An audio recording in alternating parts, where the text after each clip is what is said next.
Meeting, call it to order. And so here we go. So welcome, everybody. Today is our November annual public meeting for the Montalvo Area Community Council. It's going to be our last meeting of the year, so thank you for coming. We have some great speakers. As always, the Ventura PD is going to start us off. They're going to give us crime statistics, and they always are looking to answer any questions that anybody has, or if you have any concerns, that's what they're here for. So we'll go ahead and get started with Commander Matt Kane.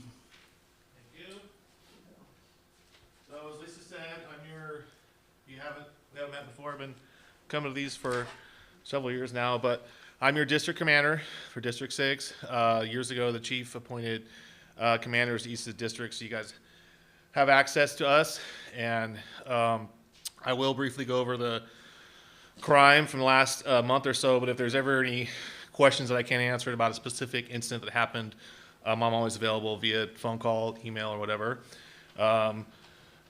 Today I brought with me our assistant chief, David Dickey, just to kind of say hi. And, you guys never met him before, but here he is. Have access to him as well. And if there's any questions at the end, again, he could help us out.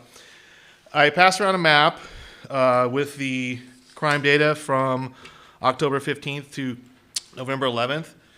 Again, a thumbnail basically about kind of what's going on in our district. Good news is, so we've trended down.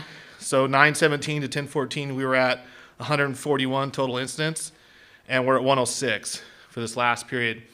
So remember, I've been bringing this up since the change, but we are now using our NIBR system, which is our national database.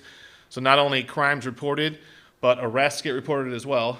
So it kind of skews the numbers because you're not also looking at crimes, you're also looking at arrests.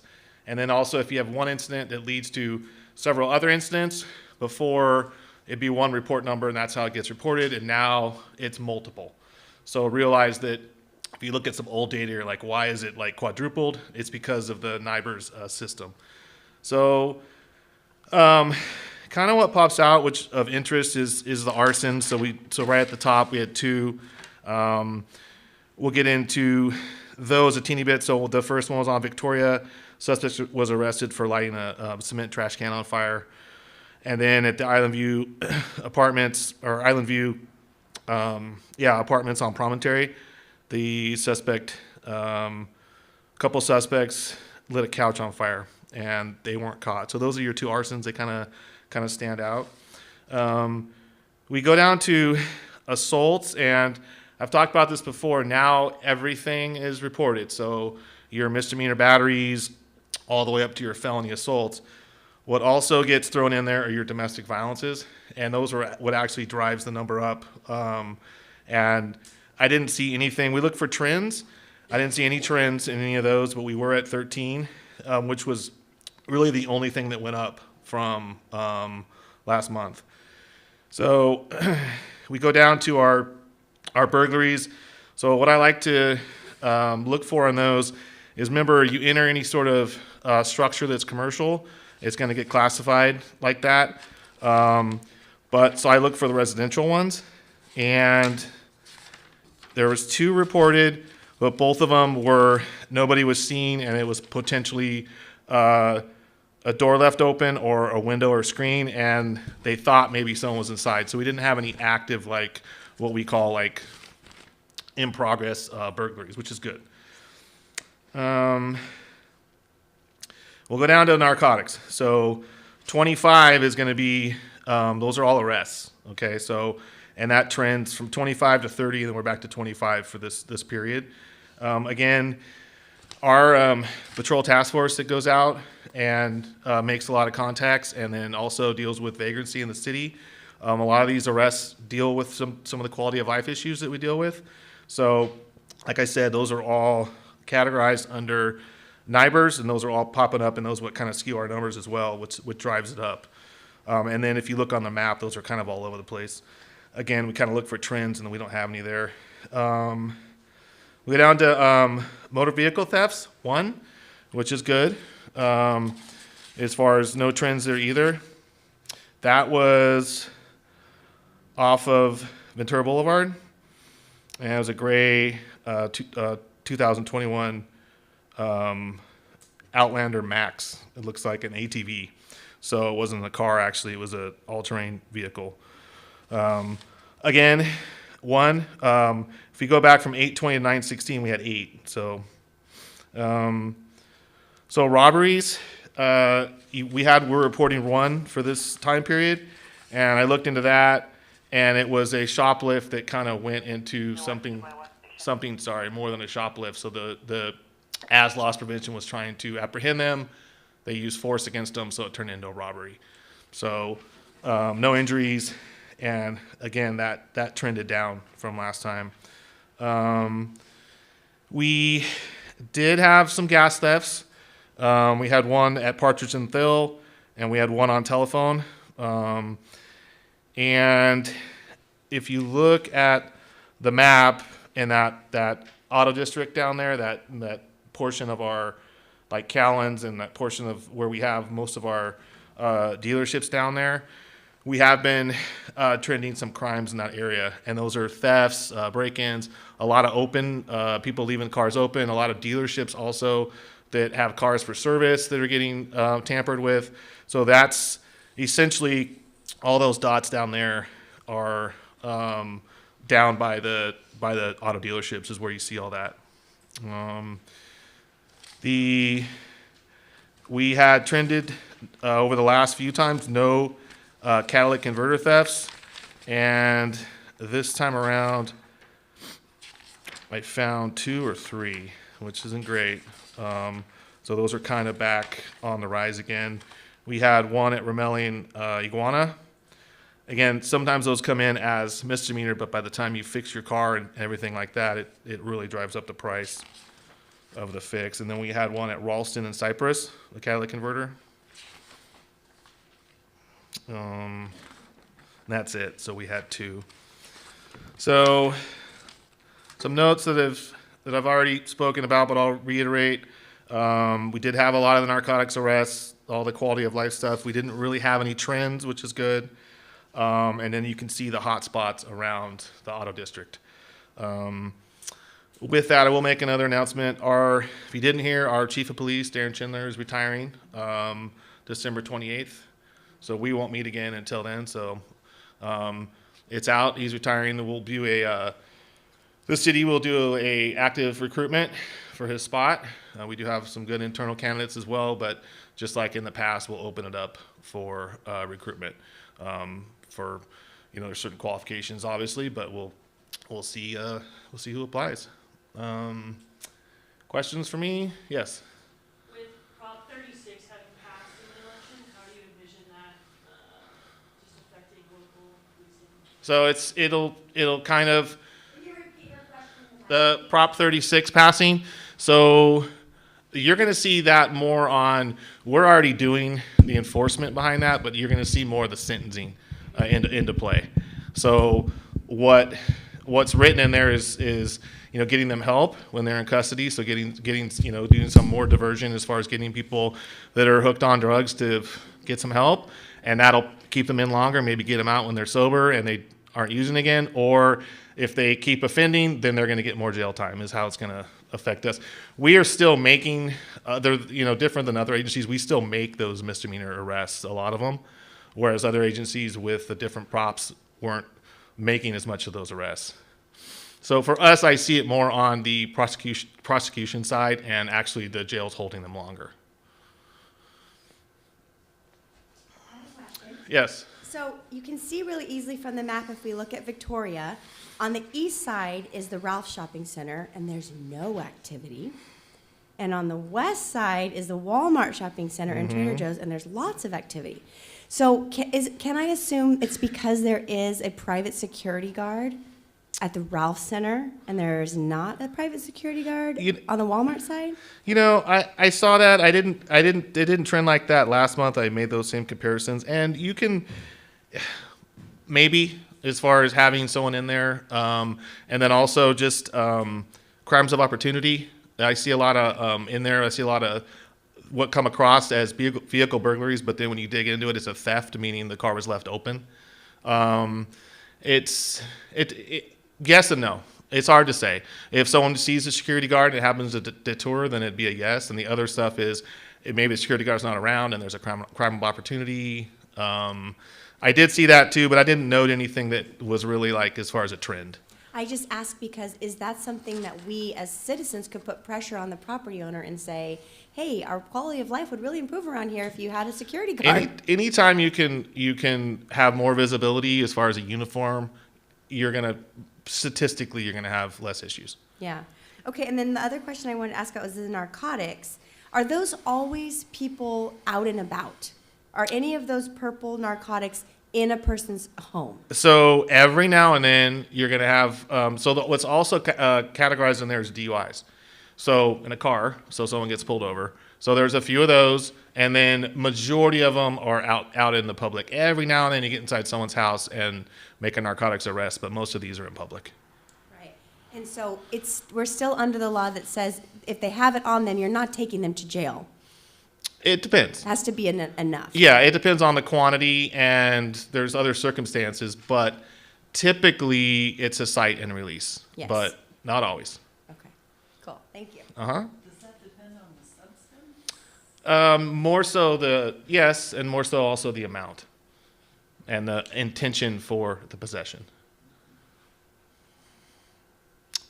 Great, anything else? What is destruction damage? Would you mind going up to the mic? I can repeat, What is destruction, damage, vandalism of property? So that's another category now that we're reporting, because we're reporting everything through our statistics. Basically, your vandalisms. So anything from a misdemeanor vandalism to, say, a graffiti, all the way up to a high-end vandalism, such as someone walking by somewhere and throwing something through a window and breaking it, or vandalizing a car. It's destruction of property are all basically your vandalisms. Now, I noticed one on Lower Grand. Do you have a report on that? Which one are you looking at? It looks like there was one on Lower Grand. Yes, at the bottom of Grand, right next to the freeway. Not far from where we are right now. Yeah, you had a vandalism down there. Yes. Which is right here. Yeah. Mm-hmm. Is there a site or, was there a site report or? I could look into it further as far as I didn't go into detail with all the vandalisms, but I'm just curious. if it's the one that I believe it was a cite and release though, someone was arrested, for vandalism down there. Is it next door to this property? Or it looks like, Yeah, it was very close to where we are right now. Maybe the post office or Gigi's? Yeah, it could have been. Okay.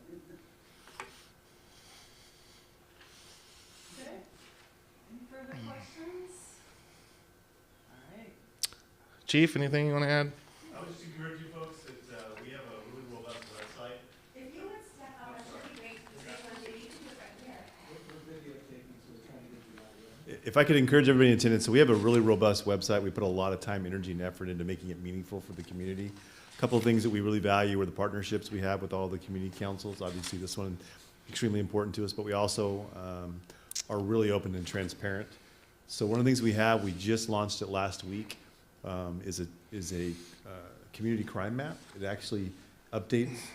You can use it for 7 days, 28 days, 180 days. It'll also show you calls for service as well that can kind of enlighten you regarding some of the stuff that you might see in your neighborhood when you see police cars there that maybe Commander Kane or others that come in and don't talk about. But you can actually get a little bit of detail from that. Obviously, we don't release private information, stuff that's sensitive, but it is very robust. We just launched it, and we're really proud of it. So if you get a chance, take a look at that. Again, just go to our website. There's a big tab on there for that. So I just, You know, the screen and have here, see here, yes. is one of these that is No, that, that might be it right there, sorry. That's okay, it's I- kind of far away. Yeah. That's exciting to know you guys have your website. Yeah, so that's very robust. Take a look at that. There's a lot of really good information on there. So thank you again for having me and Commander Kane as always. So thank you. Thank you. And after practice,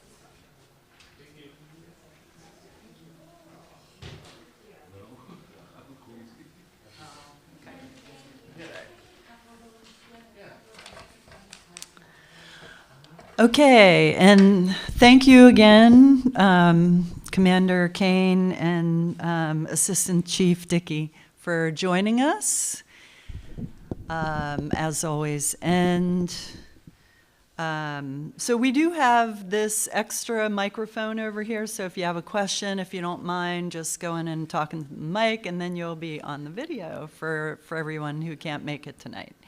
Appreciate that.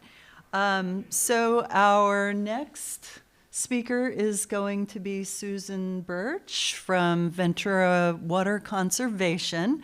And I will just tell you a little story of how I got in touch with Susan. I walk my dog all around this neighborhood, and I was walking up Alameda towards Ralph's, and noticed that there's always a puddle at Alameda and Grand. And that puddle went all the way down, it came down Grand, but on Moon, actually. So Alameda, Moon, all the way down Grand. And, you know, it's been there for a very long time. And I thought, so I followed it, and it was the Island View Apartments. And it was just coming out their landscape, so they were just overwatering. So I tried to call them. They didn't return my phone call. So then I thought, you know what, I'm going to call Ventura Water and tell them. And I know that they like to issue warnings first. They're not going to just issue fines. So I think it's a good idea if you guys see something like this. If you can't handle it yourself with the property, then call Ventura Water Conservation.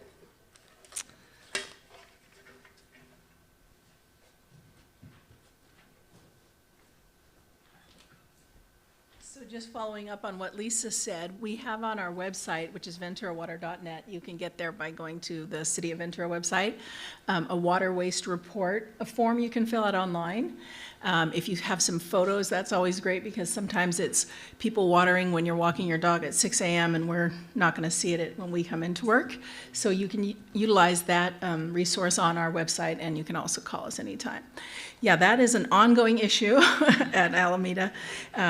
It looked pretty good tonight. Yeah. As best as I could tell in the dark, it looked pretty good. So I think it is just overwatering, and we've had back and forth actually for over the last year. It will go away, and then it'll come back. Anyway, but the other thing I came to talk about tonight is something that I'm often surprised that our customers don't know about. I think Montalvo was incorporated in 2012, and I guess you started paying for your water from Ventura Water at that time. And I don't think it was you, Lisa, but someone else at an event we had said you should come out and talk about things and outreach to Montalvo more. So we're happy that you invited us here tonight for sure. And also, Montalvo School, the teachers there are taking great advantage of our, hi Derek, our visits out there to, talk to the kids about watersheds and water quality and the things like that. So tonight I'm going to talk about our programs that we have for all of our customers that can save you water. So there's a couple that are for inside your house, and they're both rebates. I'm going to hold up my little cards, and these are out on my table back there, along with a lot of free goodies for you to take and check out on your way out. So we do a rebate if you get a water-efficient washing machine. Front loaders usually qualify. Some top loaders do. We have a list of models on our website, and we can also look up the model you buy. We can actually go back, if you have the receipt, to 2019 with the grant funding we have. If you bought a water-efficient washing machine, it's $150. So another rebate we have is for a toilet. It has to be 1.1 gallons per flush, $100. Again, back to 2019. This is 2 per household.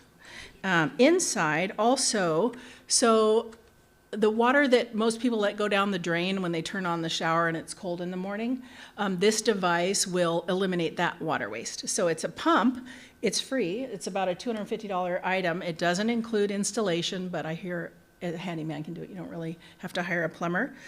So it's a pump that pushes that water through the line. You set a timer, and so then when you turn on the shower, it's warm. Okay, so that's the inside things. The outside things are a little bit more significant because most homes, 50 to 75% of their water use is outdoors if they irrigate.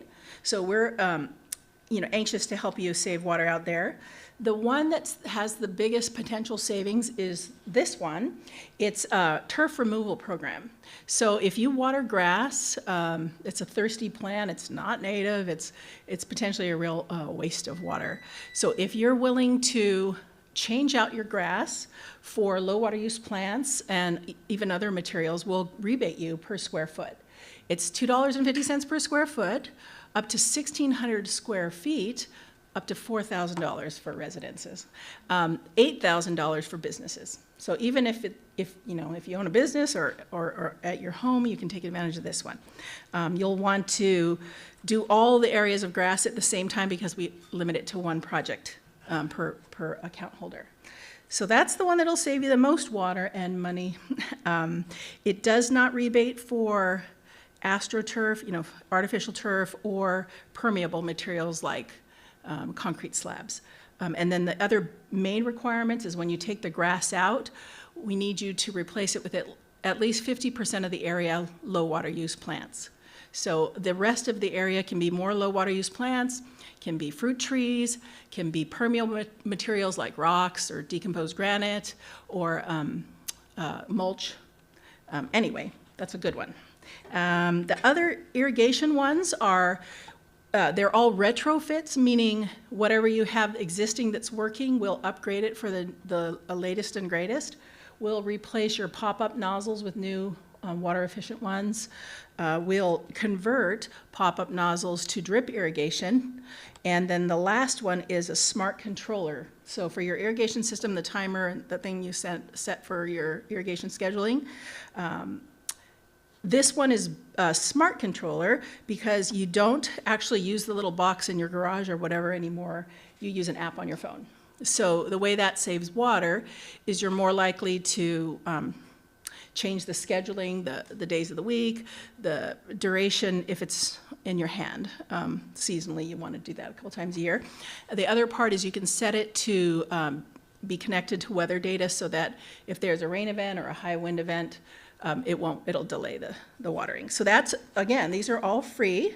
You just can apply for it on our website and we'll come out and switch out your old working controller or nozzles or converting nozzles to drip for free. The last one is a rain barrel discount. It's a coupon where it's two-thirds off of up to 250-gallon rain barrels. You take this coupon and your water bill down to Smith Pipe and Supply, and they'll sell you up to two. You need to have, the rain gutters on your house, and you connect it to the down pipe, connect a hose to it, and you can water your plants with that. Okay, so I think I covered them all. I'll answer any questions anyone has now, or if there's no time, afterward. And please check out our freebies up there. I have a question. Yeah. So with the irrigation retrofitting, Uh-huh. so you have landscapers that come out and do the work? We have a vendor that we use. They are out of Glendora, California, and they do this for lots and lots of cities in Southern California. So they're the ones that'll come out, bring their materials, and do the work free. Yeah, Wow. I know, it's great. How do you sign up for All of these are on our website, venturawater.net, or through the City of Ventura website, just go to the Water Department. Applications that you can turn in online or mail in, whatever you want to do. Some of them, the turf, well, let's see, no, these irrigation ones, you'll want, not the turf one, but the irrigation, the other three, you'll apply through a portal on our website. So that will go directly to that vendor. They do that one, and then they also do the pump. They'll call you up after they get your application and schedule dropping it off. Yeah, what's your One question? as far as the turf, how many years back do you go on that? Well, the turf needs to either be there looking green, be there looking brown, or if you have a good photo, maybe even from Google Maps, that shows that it was grass. So even if it's, Present that to you? yeah, so the process for that is you send in your application, some before pictures, so pictures showing where the grass was. You've got to put in a site map, which can be just a hand-drawn on graph paper, plan for what you're going to do. We have a sample on our website. A plant list showing those low water use plants. What else? Your water bill. I think that's all you send in to start. And then we look it over and we say, gosh, this looks like a great plan. Yes, you have 50% low water use plants, and we love the decomposed granite. There's no AstroTurf. And then we say, great, go ahead, you've been approved, and then you can start your project. And then you want to keep all your receipts. When you're done, send us your receipts, send us your after photos, and then we'll send you a check. You've already done it. You've already done it? Yeah. We can't do it retroactively, unfortunately. But if you have some areas in your property that you haven't converted yet, absolutely. Even the parkway, we can do the parkway. Some HOAs don't like you messing with the parkway, but otherwise you can include parkways, side yard, backyard. Yeah. Hey, I just want to say, one, I'm a huge fan, and thank you so much. I already have 2 rain barrels in my house that I've Nice. used for the program. My ma's got a rain barrel through the program. Awesome. Are we really, can we limit to 2? Can I get more? I've been to homes with 6. You- I don't know yeah. how they got them. I mean, you know, they're, your friend might be able to go in with this I and mean, I their would one. love some on the front side of the house too, but one of the things, I do have another question, about the hot water recirculating pump. Yeah. Those really only apparently work with tank water Yes, I'm heaters? glad you said that. They Is only there a work. solution for tankless? Because mine, I'm at the point where I'm like, do I just get a tank water heater? Yeah. Because it's so bad. And I Yeah. genuinely feel like I'm wasting so much water waiting for it to get hot. Like, to try to insulate? Like, is there anything else we could be doing? I've heard that I've heard they make something that, they make, built-in Yeah. recirculating things for tankless. I'm not sure if there's a retrofit, thing you can add to your tankless. Maybe just call someone. Yeah, Look, okay, we'll talk Betsy. Thank you. cool. Awesome, thank you. Oh, you're welcome. And feel free to ask more questions later. Okay.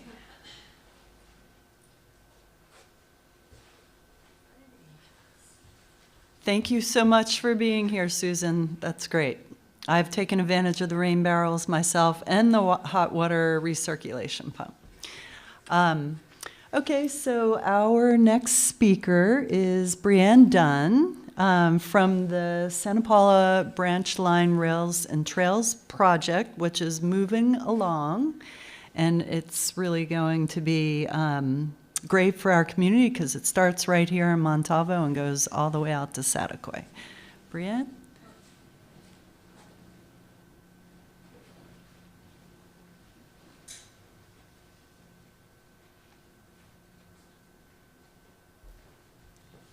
Hi, everybody. Thanks for having us. Can I take this off here? Okay. No, I think this is good. Oh, wait. No, it's okay. I'll leave it on here. It's hooked in here. It's okay. Okay.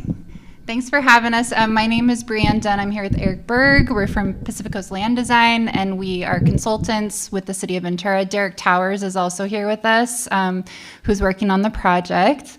We're here to give you an update. So there's 3 phases of community outreach, and we've just concluded the second of 3. And so this is, design starting to wrap up. We're trying to get community comments. So yeah, we're here to tell you about what we've been up to, and then how you can get involved if you haven't been already. Are you ready for next slide? Yes, please. No, you can go back one. Thank you. I'll start saying next slide. So this is a project. The City of Ventura is the owner of the project itself, of the trail, but the rail line itself is owned by VCTC, the Ventura County Transportation Commission. We are working with project manager CRA or CR Associates, and then there's also some other project collaborators on the team, which includes Ventura County Public Works, and we're working closely with the police department as well. Next slide. So a little bit project background. So I just mentioned there's 3 main phases of this input period. We have concluded the mid-design. We're going into the end of design with hopefully City Council approval in March of next year.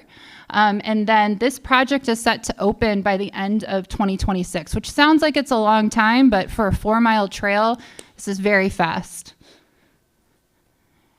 And our last meeting, which I know there was a little bit of a conflict, the city had another meeting here with y'all for the housing element of the general plan. So we're sorry about the conflict, but we had our phase 2 meeting over at Montalvo Elementary School that same night. We did get a lot of great feedback and attendance from Montalvo, so I'll tell you a little bit more about that in a second. But for phase 3 of the project, we'll be holding our in-person meeting on the east side of Ventura, so not too far.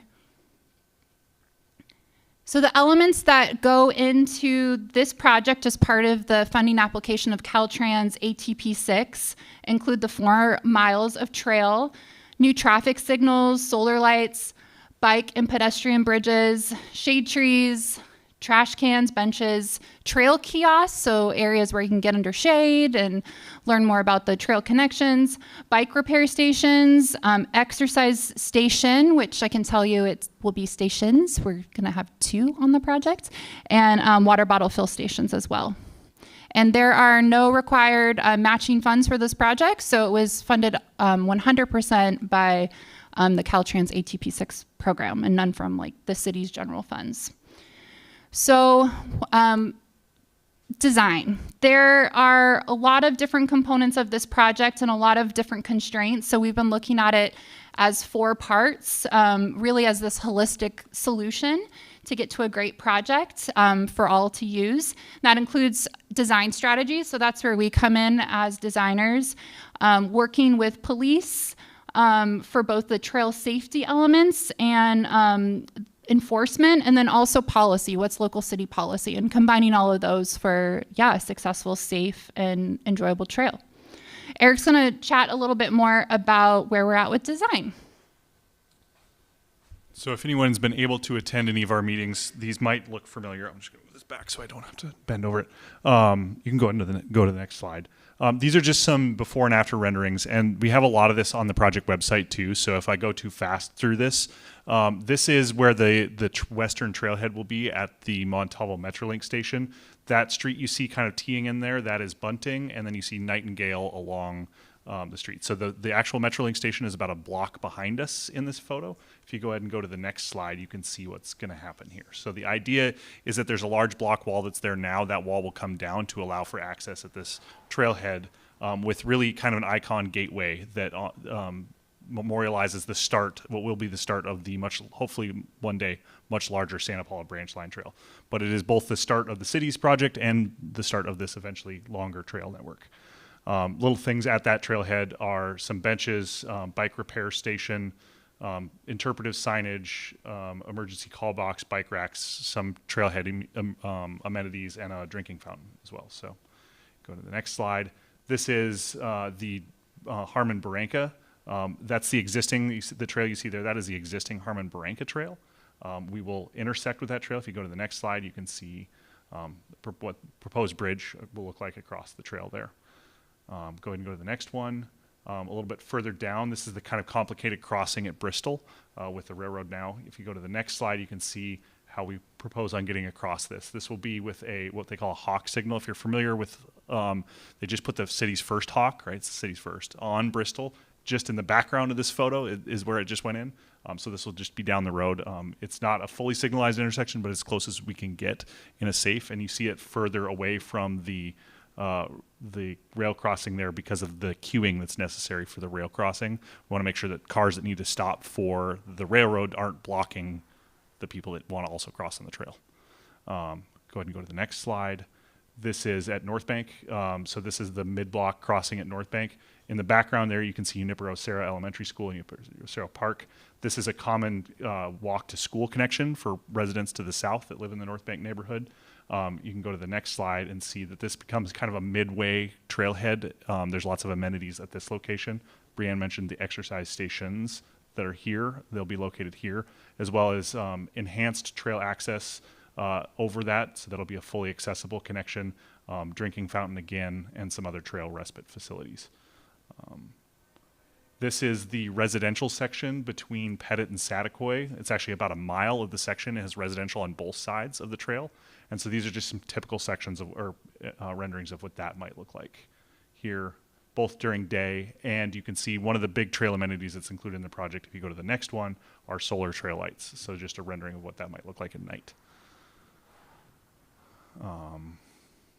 I can go ahead and go through this part a little bit more. So a little bit about our public outreach. As Brianne mentioned, we're just through phase 2. You can go ahead and go to the next. Our outreach methods have been kind of fourfold. This digital communications, we have a great project website. It's cityofventura.ca.gov/SPBL. Really easy. Well, that QR code will take you right to it.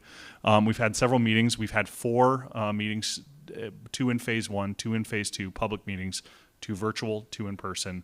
We just finished that 4th one, and we plan to have 2 more as a kind of a part of our wrap up.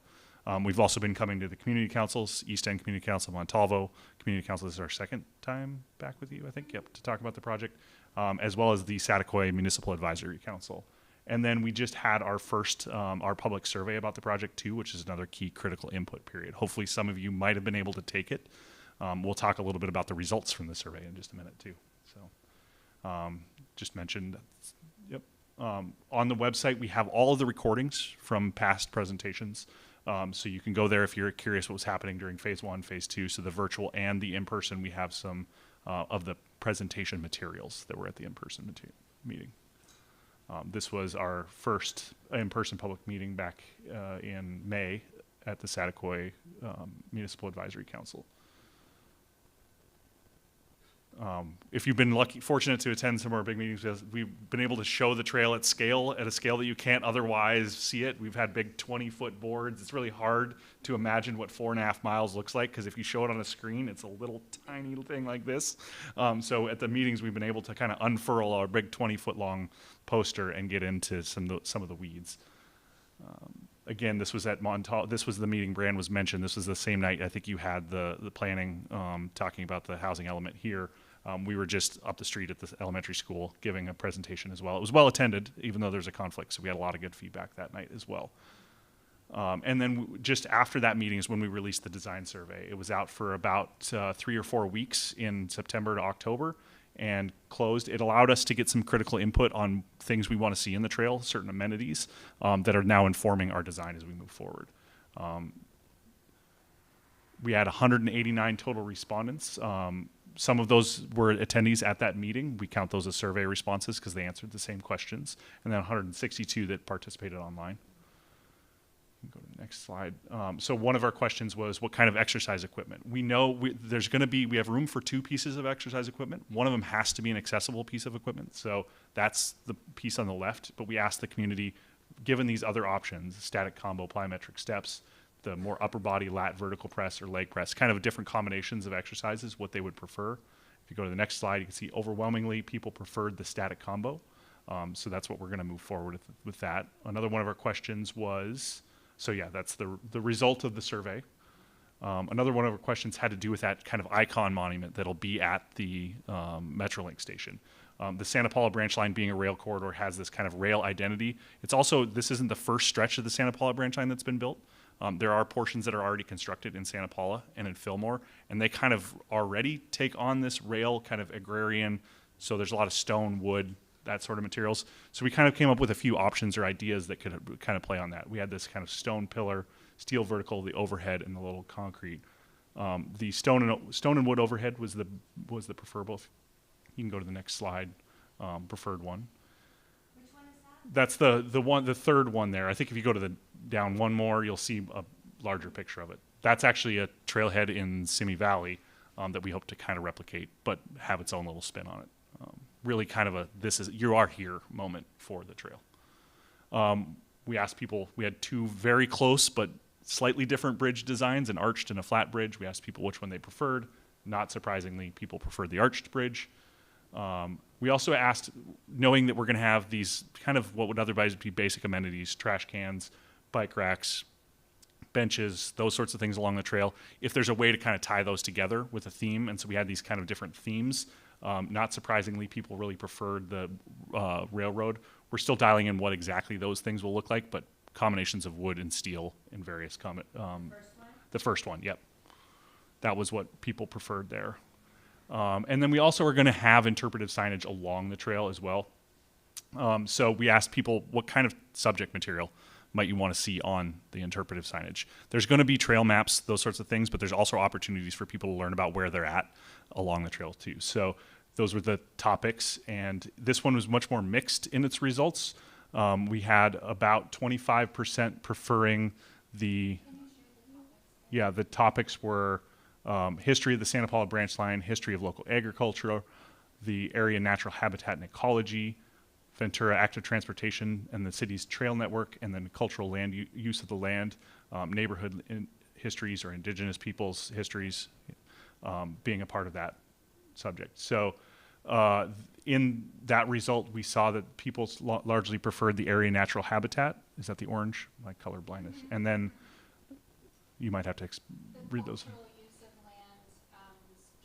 Yeah.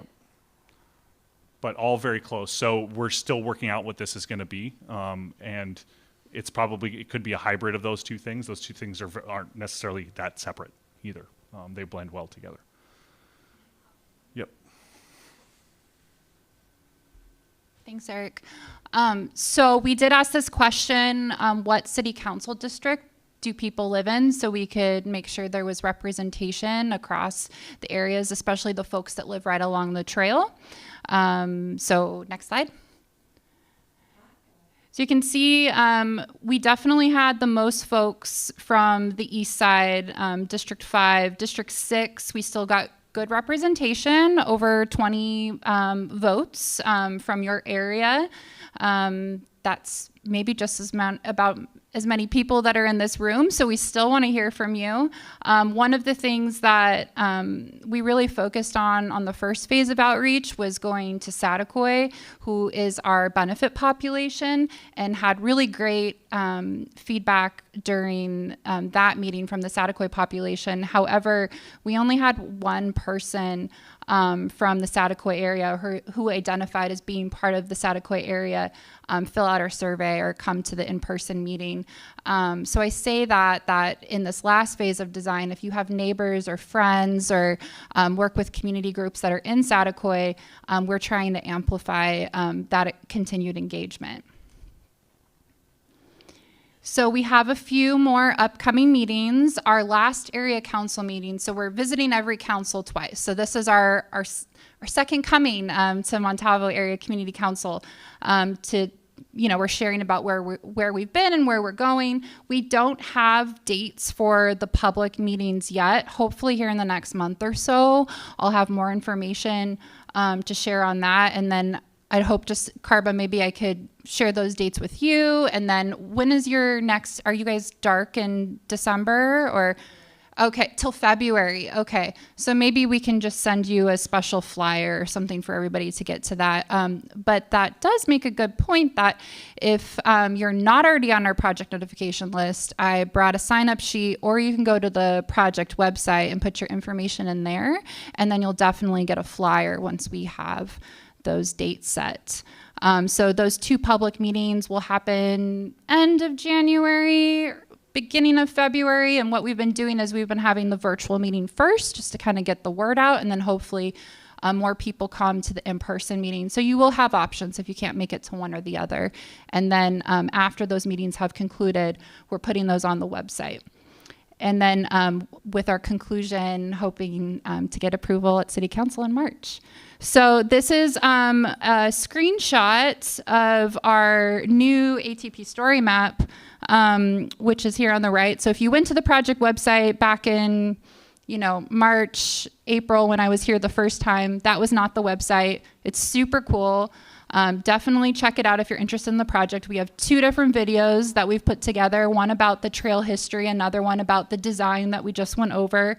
And yeah, you can reach out to us, give feedback, and happy to take any questions. Hi, Casey, good to see you.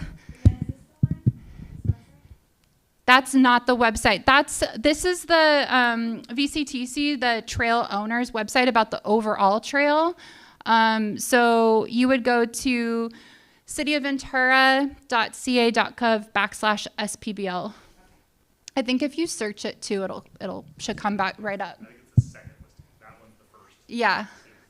But this is a great resource if y'all want to learn more about the overall trail. Santa Paula Branch Line, to us, is this 4-mile stretch, but it's part of a 30-mile network of trails. So lots of good resources on there. Hi, Haku.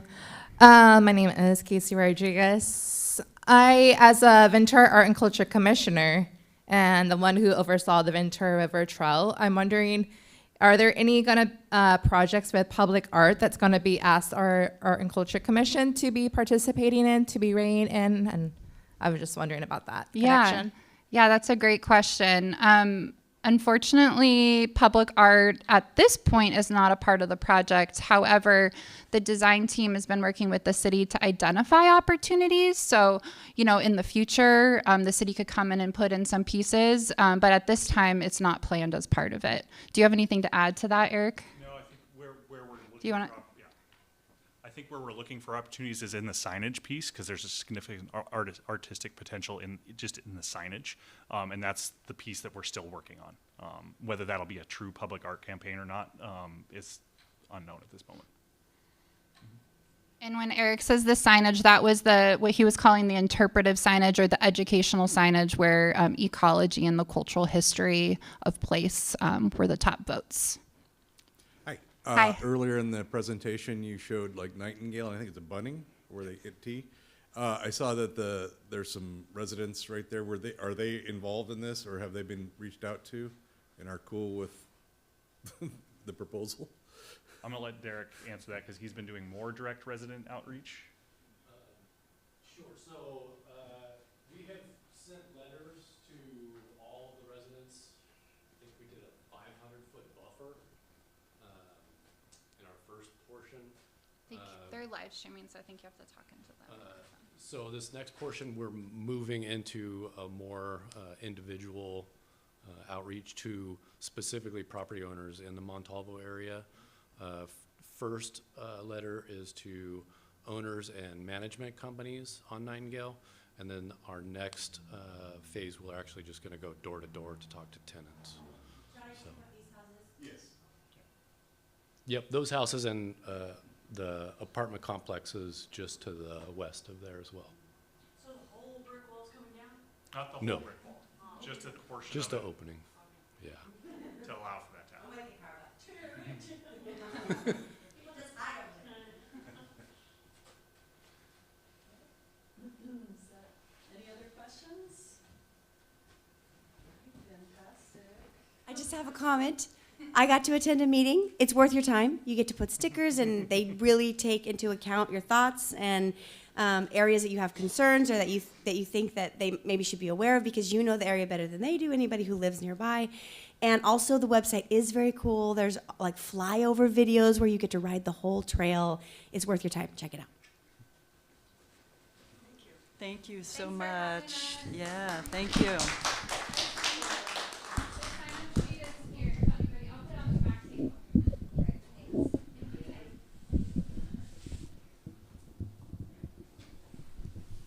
Okay, so those were our speakers for this evening. We have an election. We're looking for anyone who might want to join our board to become a member at large. We also have secretary and vice chair that's up for re-election. If there's someone who wants to compete with Cassie or Carba, you can give it a try, but I guess I shouldn't be discouraging anyone, but they're just so wonderful. So, but before we do that, because one of our members at large will be leaving, and he's an original member of the Montalvo Community Council since 2012, and this is John Ritchie. And John is moving to District 5? Do you remember? District. 3. So he's going to be moving out of this location temporarily. He's keeping his house, so hopefully he'll come back. But I just want to say thanks from everybody in the community and our board in particular for all of the research that you've done over the years, boy, just rolling up your sleeves and helping with every effort that we've had. We've had a lot of success because of your diligence, so we really appreciate that. And I believe that John should be an honorary member for as long as he wants to be. So you're always welcome to come back to meetings and, of course, participate. Okay, there you go. So we appreciate that. So speaking of that, John and I have been keeping the torch going on the Auto Center sign effort. So many of you know that the Auto Center sign folks came and presented to us before that sign went up. They presented right here in this room. And they said that the sign would not face our community, and anybody who walked in this door sees Big Brother looking down at us, and everybody, from here in Montalvo all the way up to the foothills sees that sign. And it's really a neighborhood nuisance. So we've learned a lot about that through John's research mostly. And the sign got rotated 50 degrees, and that was considered a minor change by a community development director who's no longer in Ventura. And so we say that that was not legal in our opinion, because minor changes are only supposed to be a 10% change. So that sign was put up. It was during COVID, so there was not much communication that we could have with the city, but we have kept the torch alive and have had many, many meetings with the city. As of a year ago, we found out that the land that the sign sits on over there by the Auto Center is on a public right-of-way from the city. So it's not officially owned by the Auto Center property owner at this point, in our opinion. And they have not paid any taxes for 4 years for the use of that, or any usage fee, which is more commonly done when there's something like a sign on a public right-of-way. They have had a sweet deal. They've not paid anything for 4 years. So we brought this up at the Planning Commission. We just recently went to the City Council meeting. Several people joined us. That was great. Carba, Marilyn, Mark, John, and myself, and some other folks. We were heard. We have between now and January 14th, which is the next City Council meeting where they're going to discuss this, to get some ducks in a row, to get some more documentation, make some public records requests. We're meeting with various people. But what I'm bringing this up to you all tonight, and hopefully people watching, is if you could put January 14th in your calendar to be there at the City Hall public meeting. They start early at 5 p.m., but what we would like is for anyone in Montalvo to wear yellow, so that at least half of the chamber will be filled with yellow shirts. And we might even be able to provide some yellow shirts with Montalvo on it, or sell them for a benefit to raise money for all the work that we have to do. And we want to have, ideally we'd like them to pause on just giving this money, giving the land away without any money.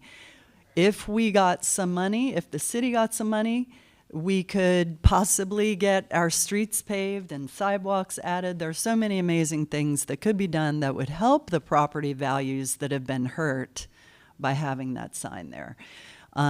Ideally, we are also continuing the fight to have that sign rotated back to the way it was originally designed. So just wanted to share that. And then, John, would you like to add anything? Can you come up? If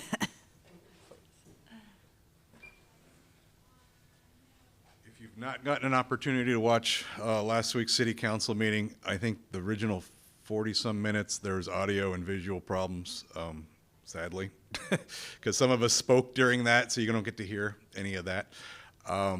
Later, some of us spoke directly. Oh, we spoke as non-agenda topic to request that the city launch an investigation as to how this got through with no one watching.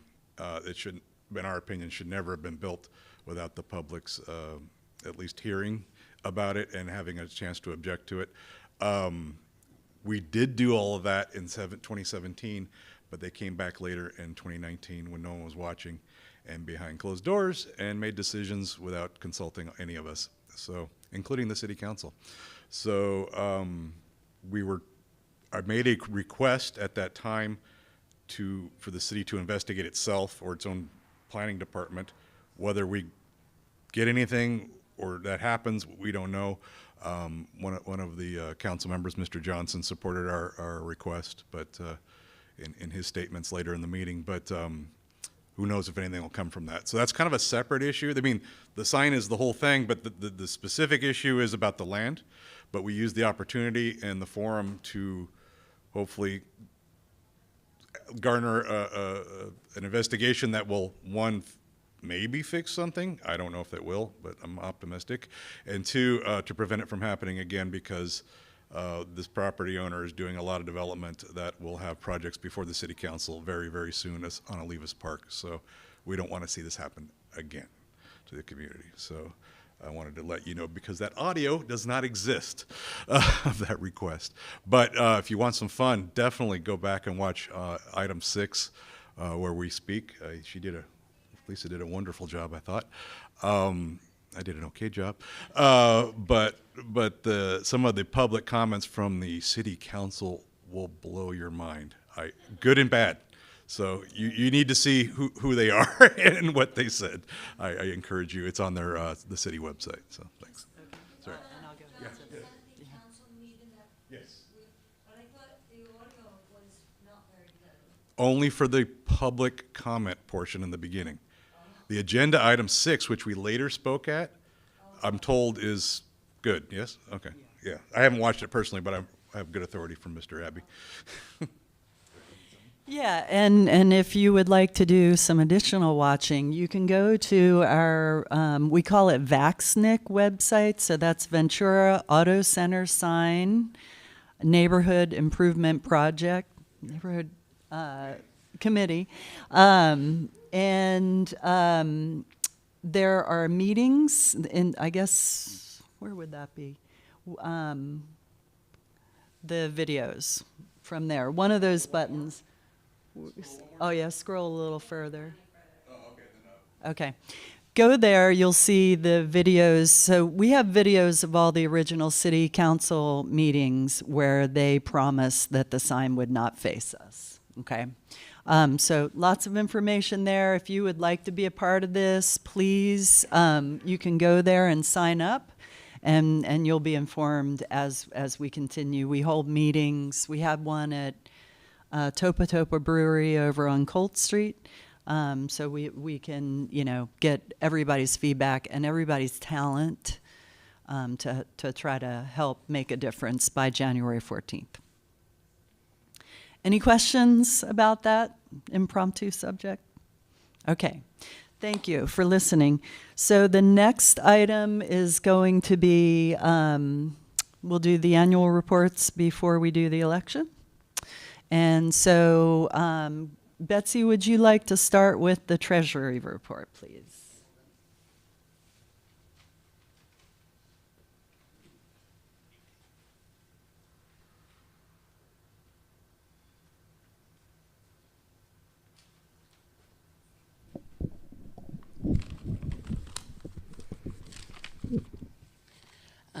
We had, in November,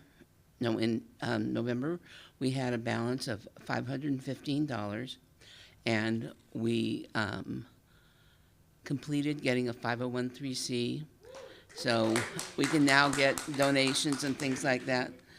And so we now have $240. So, and hopefully we'll make some money this year or next year.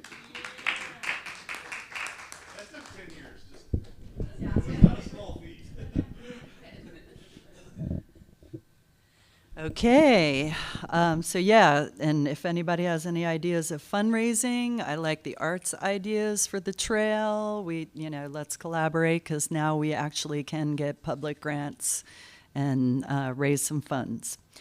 The annual report. So this is my first year as chair. I can't believe it's been a year, and I'm just so grateful to be on this board with such talented people.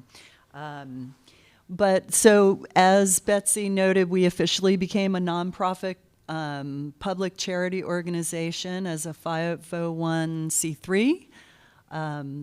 We also changed out our name from Montalvo Community Council to Montalvo Area Community Council, because we wanted to include not just the Montalvo area, but all the way up to the boundaries of District 6, which goes up to the 126. We spoke at several city council and planning commission meetings to support the efforts to bring justice regarding the auto center sign neighborhood nuisance. We held a public survey to get a new design for our logo, and we overwhelmingly chose a new logo that you guys can see on our blog, our website, and our social media. We held a special public meeting, which Brianne noted was in conflict with their meeting, but we were asked by the city to hold this meeting to provide information on the land use survey and maps. And we sent out several emails trying to explain that, because it was very complicated.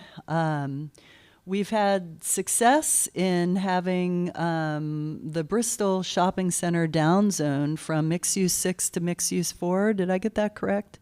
Mixed use 3, so even better. So that just appeared on the map that it was going to be mixed use 6. And so we raised the stink, and they luckily brought it down to mixed use 3, because that's right in the middle of all, residential, single story homes, and 2-story homes.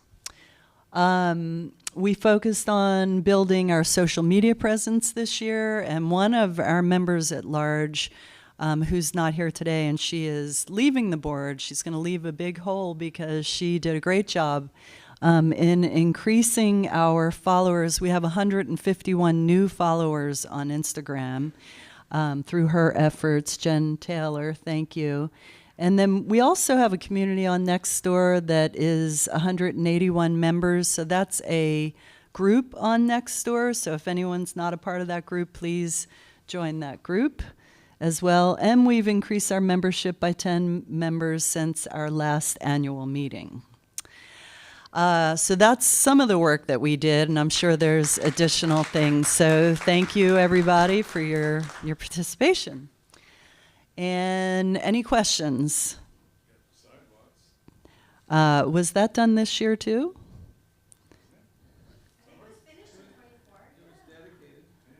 We had that dedicated. Okay, you're right. So yeah, so a big thing. So the monument that's on the corner of Grand and Bristol was added through a lot of work with the city, and also all of the sidewalks that lead to the school, the elementary school over there. So thanks for that reminder. Okay, so the next item is going to be the election. So let me show you this. So there's. Oh, okay. We'll do the public comment first. Okay. let's do public comment. So I know we have one public comment, so you can go up there to the other microphone, and this public comment is open to any topic. It doesn't have to be something that we've already discussed. Great. Well, thank you very much for welcoming me, and you guys are just awesome. I love this. I don't have a community council where I live, or at least I didn't think so, but now that you are the area, Montalvo and the area, that's perfect, because I live on Thill and Saratoga area by the government center, and we don't really have a community council, so this is great. My name's Derek Turner. I am here as a resident, but also as a representative of the Ventura Parks and Recreation Committee. I am the vice chair of Parks and Rec. So I want to come here and introduce myself and let you know that we are watching out for you guys and a couple of other things. So I'm here to just kind of say this is great. I love the couple parks that you guys have. The Montalvo Hill Park and your Branca Vista Park are beautiful parks. And I just want to let you know, if you have any concerns, to reach out to us via email or call our office downtown. We're working on some big projects right now. We're working on the golf at San Buenaventura is probably one of the biggest, trying to get that back up and running, at least to a 9-hole. We're finishing up finalizing the skate park on the west end, which doesn't really affect you, but it might. Marina Park Playground down at Marina Park is a big project that is going to be groundbreaking here pretty soon. They spoke on the Santa Paula Rails and Trails. Well, they just came to our Parks and Rec Commission meeting and gave us the same presentation, and that's really, really cool for you guys and our city. If you haven't seen the video online, I would highly recommend it. It's a great project. So I just wanted to introduce myself. I'm Derek Turner, Parks and Rec Commission, and if you guys have any questions or concerns, you can ask, but I know it's not what this is for. So thank you very much. Are you a state employee? No, I'm not employed. I'm a commissioner. I've been appointed. How long have you been on the commission? I've been on for about a year and a half. Thank you for serving in that role. Yeah, thanks. It's fun. It's fun. Thank you.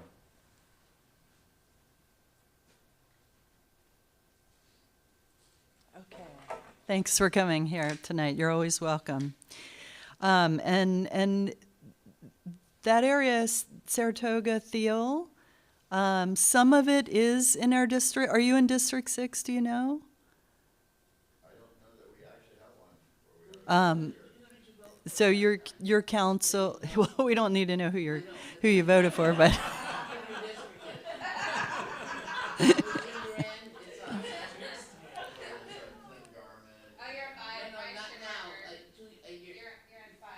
well, so, but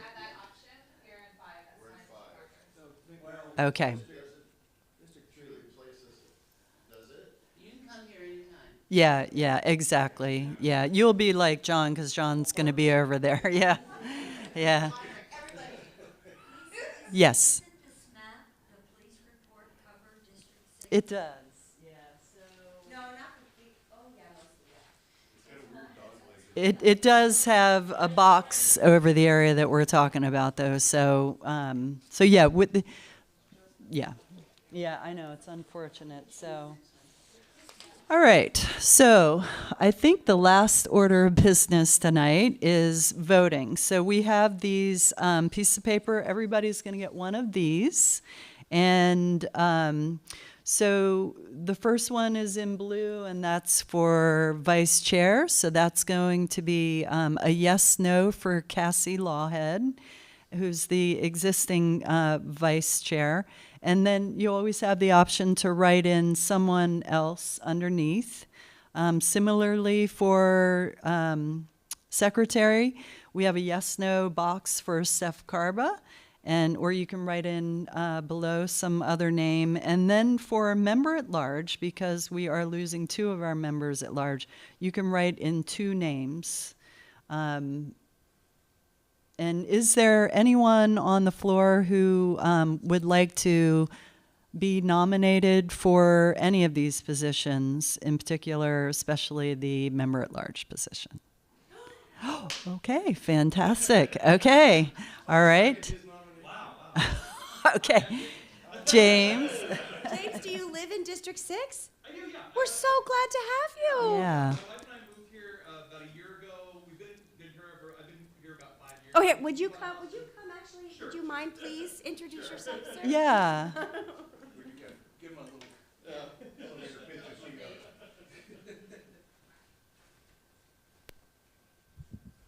Okay, and I'm short, so I have to bring this down. There we go.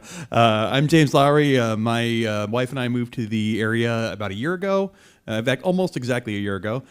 We bought a house on Pelican, so we're in the bird track here, and have really enjoyed it. Love the neighborhood, and yeah, just wanted to come by and get involved and see where I can help out. So, yeah.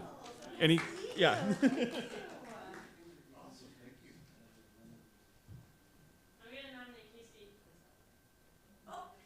Casey, will you accept the nomination? Casey, come on up, please tell us. Okay, come on up and tell us about yourself. Thanks, Carba.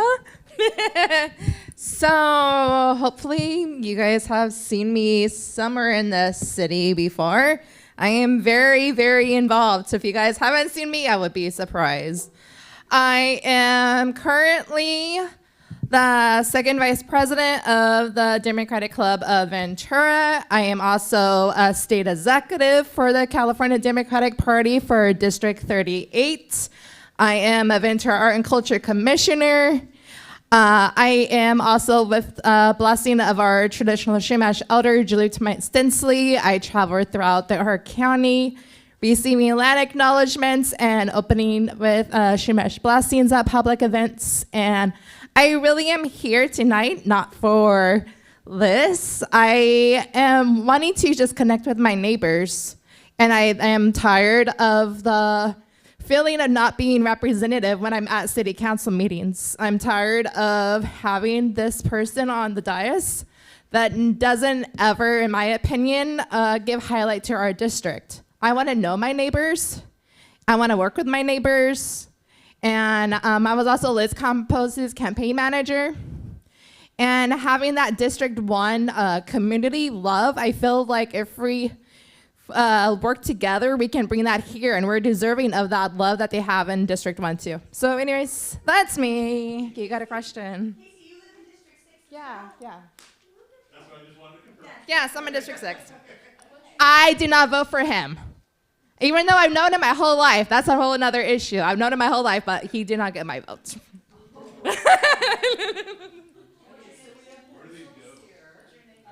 Casey, K-N-S-E, Rodriguez. Okay, so Mark, I know I did this out of order. So we should start with vice chair, right?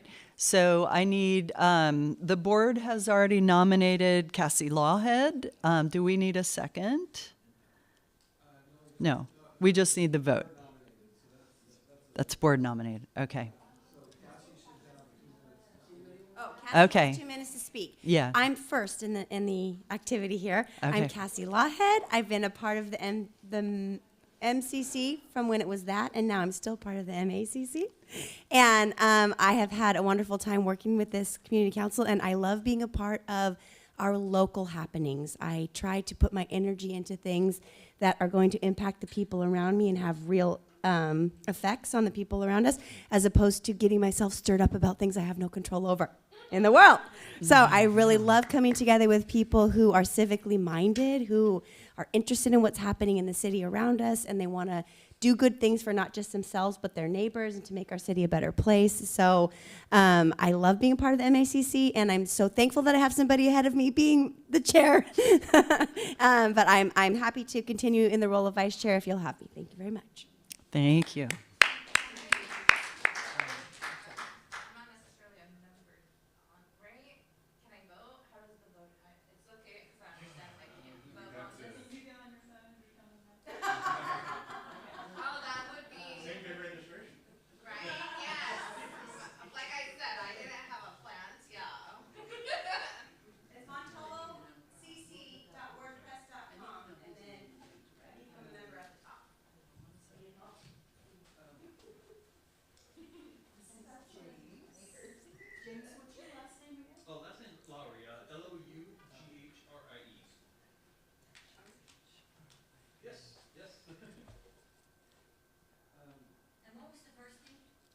James.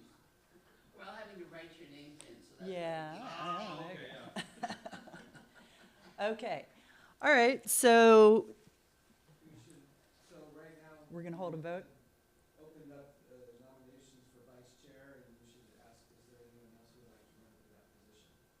Okay, so we opened up the floor for vice chair for nominations, and is there anybody else who would like to run against Cassie for that position? Okay, I don't see anyone. Oh. I second that. Thank you.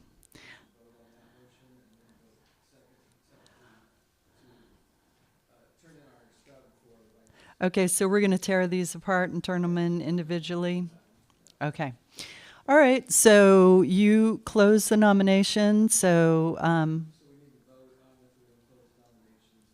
okay, is everybody ready to vote? Or, everybody agree? Anybody, does everybody agree? Say aye.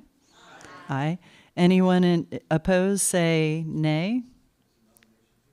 Nominations are closed.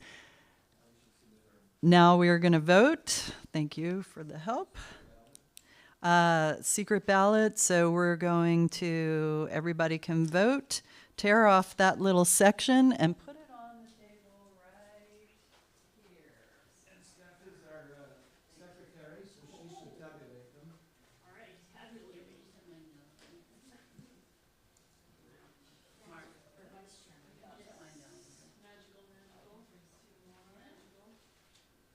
Because I was running it unopposed, can't you just say nay? Yes, we could. We did, we have it.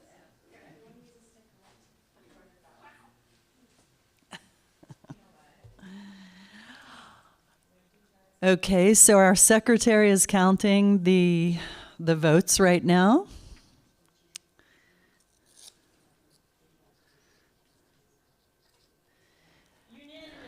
It was unanimous. Cassie Lawhead is vice chair of the Montalvo Area Community Council.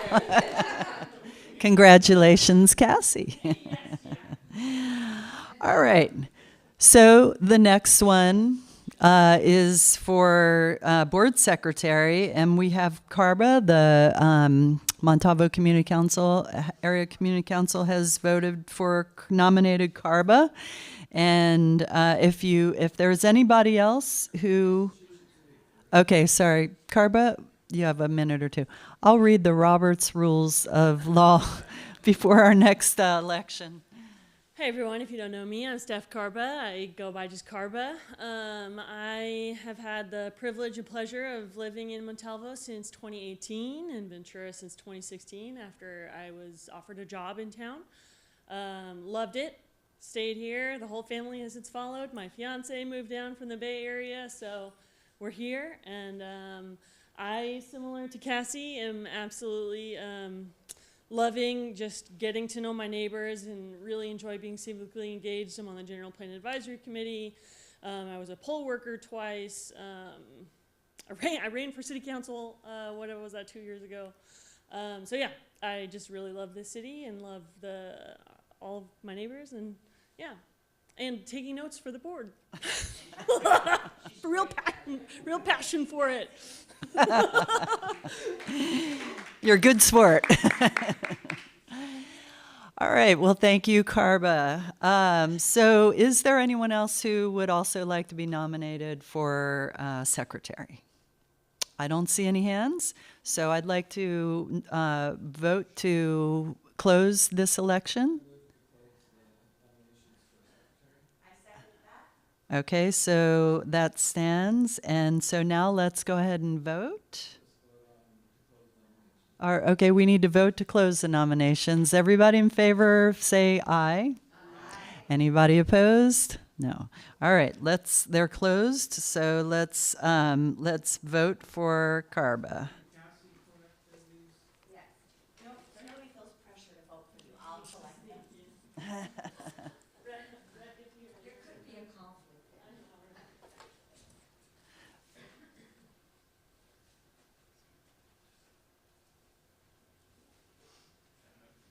Yes.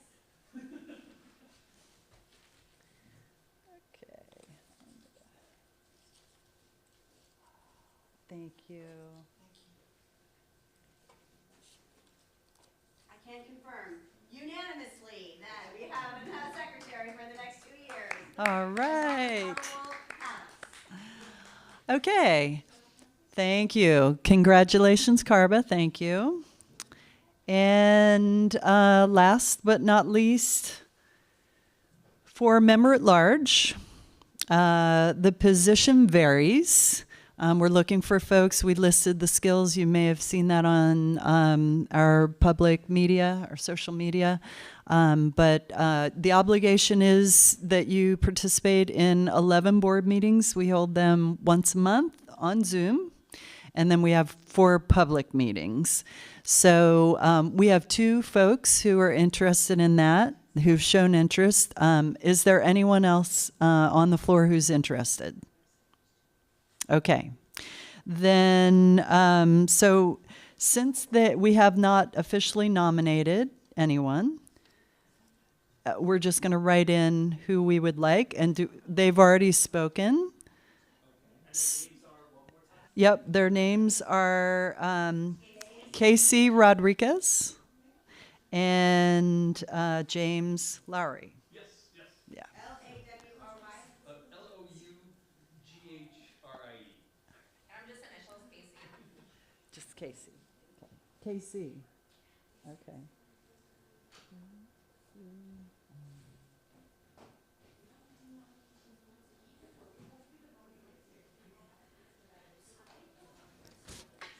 Okay, so everyone can vote.